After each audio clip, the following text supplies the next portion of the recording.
alaikum wa rahmatullahi wa barakatuh.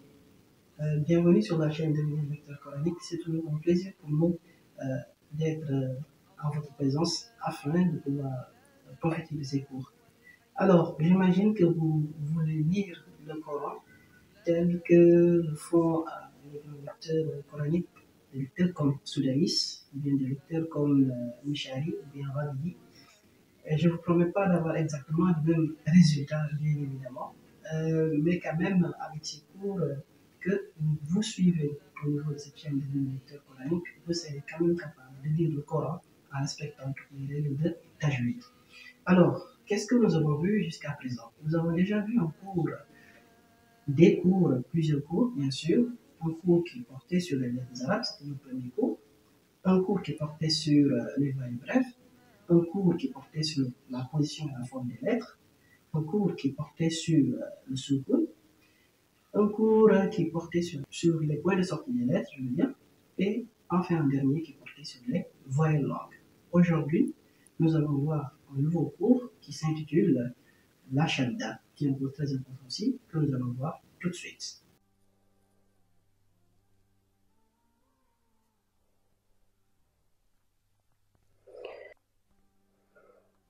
Et il se représente comme ça.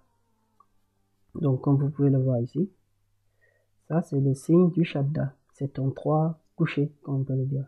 Ce que vous voyez ici, c'est juste la position d'une lettre. Donc, là où on a mis les pointillés là, c'est là où la lettre va se placer. Comme dans cet exemple. Voici la lettre Fa. Et voici notre shadda. Et là, on a une voyelle.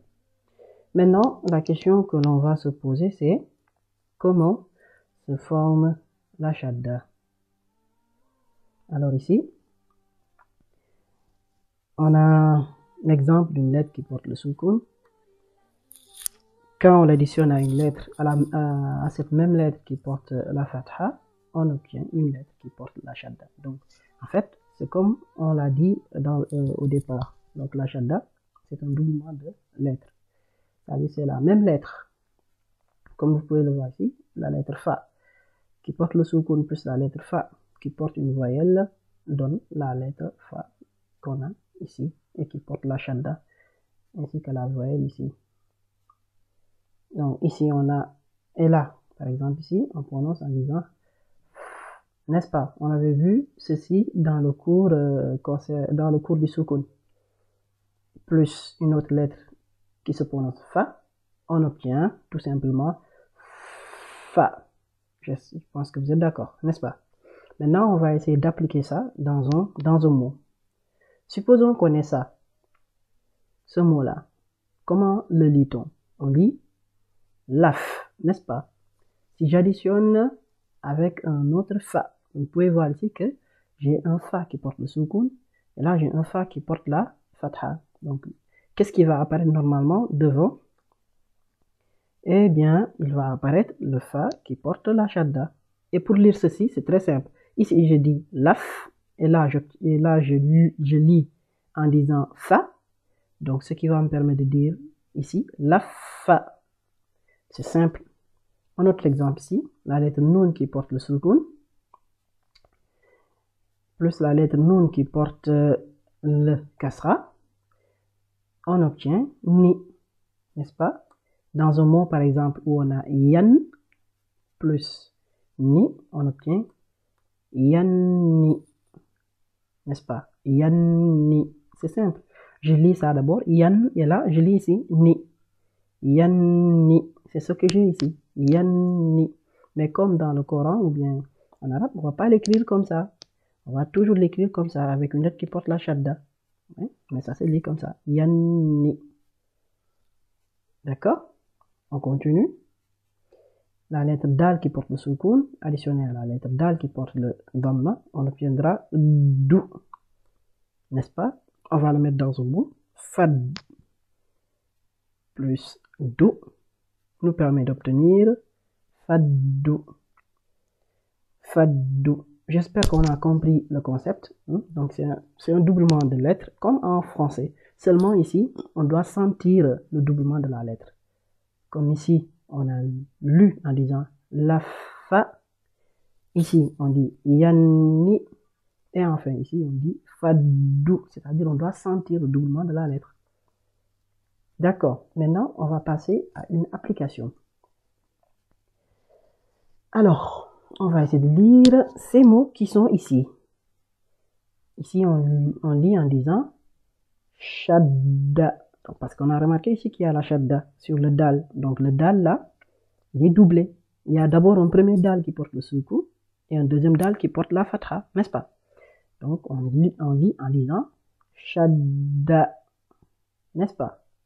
Et ce mot-là, on le lit en disant, là, on reconnaît, c'est la lettre C, parce qu'elle porte kasra. On dit C. Et ici, c'est faux. Et ça nous donne sufo. Sufo, n'est-ce pas?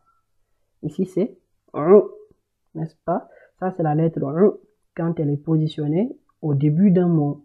On a vu ça dans le cours sur la position et la forme des lettres. Et là, on a bi. Donc, on obtient RUBI, n'est-ce pas? RUBI. Et ici, là, c'est la lettre ma, n'est-ce pas? On lit en disant ma. Et là, on reconnaît, c'est ya. On a donc maïa. Maïa. Ici, c'est ku. Et là, c'est sa. Donc, on obtient kusa. Là, on a ri. Et ici, on a tu. Donc, on obtient ritu. On continue toujours dans cette application. Ici, on a zu, n'est-ce pas? Zu. Et là, on a ri. Donc, on obtient zuhi. Vous voyez, c'est pas dur, n'est-ce pas? Ici, on a lou. Et là, c'est quelle lettre? C'est la lettre ya, bien sûr.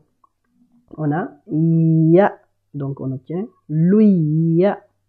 Et enfin, le dernier, je vous laisse essayer, juste pour savoir. Vous avez tous reconnu ça, c'est ou, bien sûr. Et là, c'est mou. Très bien. Donc, on obtient mou. Très bien. Après avoir lu ces lettres, ces mots plutôt de l'application, nous allons passer à un exercice. Alors, pour cet exercice, je vais vous donner quelques secondes et vous allez essayer de lire les mots.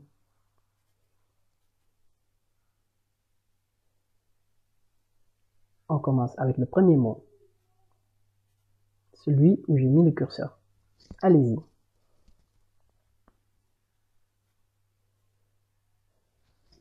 Alors, vous êtes. On a ya, ta, ka, la, mu.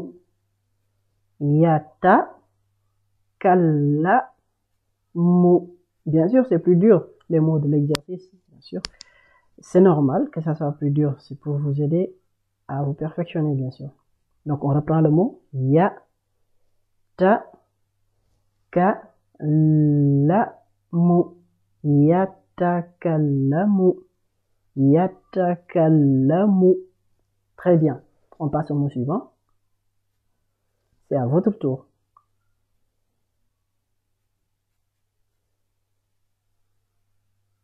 Ku.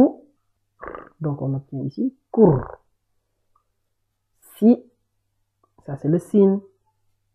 C'est le sin, n'est-ce pas?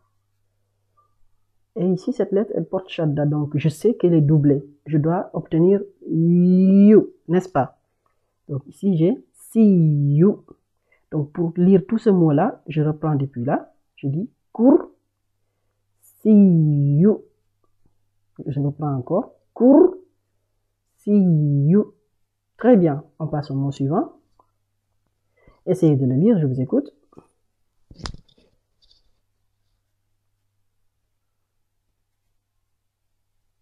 Est-ce que vous avez réussi à lire le mot? On va le lire ensemble à présent. Ou, ma, tout. Ça, c'est un ta marbuta. C'est un ta, n'est-ce pas? Il porte ici la voyelle dhamma, la voyelle ou. Donc, on dit tout, n'est-ce pas? Donc là, j'ai ou. Donc j'obtiens ummatu. Ummatu. Très bien. On passe au mot suivant.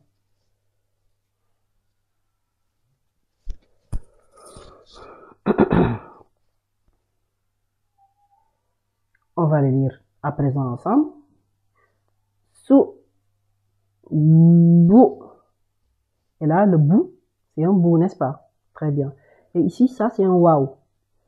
On a vu lors du dernier cours que le waouh, il permet de tirer, d'allonger, n'est-ce pas, les lettres qui portent la voyelle dhamma. Donc ici, on doit tirer. On dit bou, bou.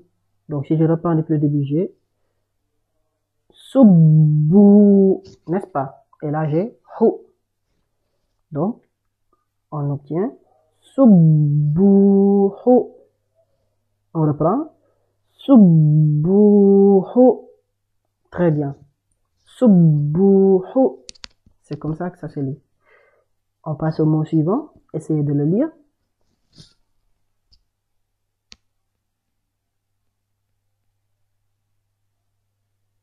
Très bien. On va le lire à présent ensemble. Da, vous l'avez reconnu. Et là, c'est la lettre Dja. Et elle porte la shadda. Donc, je sais que j'aurai Dja, n'est-ce pas? Donc, ceci là, d'abord, je le lis en disant Dajja. Mais ici, le Dja là, il est accompagné par un alif qui l'allonge, n'est-ce pas? Donc, le Dja, je dois l'allonger en disant Dja. Si je reprends depuis le début, je dirais Dajja. Et enfin, je termine ici en disant Lou. Dajjalu. Dajjalu. Très bien. On va passer à présent au mot suivant. C'est à votre tour de le lire, n'est-ce pas? Comment se dit-il? Il se lit ça. Et là, c'est le ya, bien sûr. Il porte le shadda. Ya. On obtient sayya ratu. Sayya ratu. On lit encore sayya. Le ya, je dois l'allonger parce que ça, c'est un alif qui permet d'allonger ce ya là, n'est-ce pas? Donc j'ai sayya ratu. Très bien. Donc c'est ce qui va mettre fin à ce cours. Je vous remercie de votre aimable attention. Donc si cette vidéo vous a plu, n'hésitez pas à nous laisser un grand like et aussi n'oubliez pas de vous abonner à la chaîne et d'activer la cloche de notification pour ne manquer aucune vidéo. Donc on se dit à très bientôt.